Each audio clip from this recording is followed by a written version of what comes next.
Magluluto ko ngayon ng bagoong alamang. Ayan. Igigisa ko lang siya sa bawang.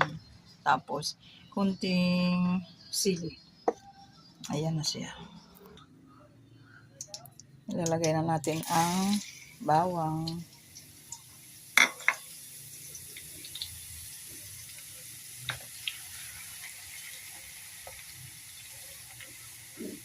Kailangan medyo brown. Oh. Ayan. Brown. Tapos, ilagay na natin ang alamang.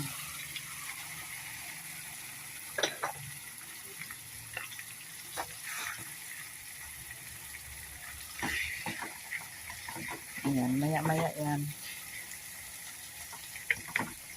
Halo-haloin muna. Ayan guys, yung aking alamang. Ayan. O, diba? Kunting kulo pa yan. Tatapos na rin.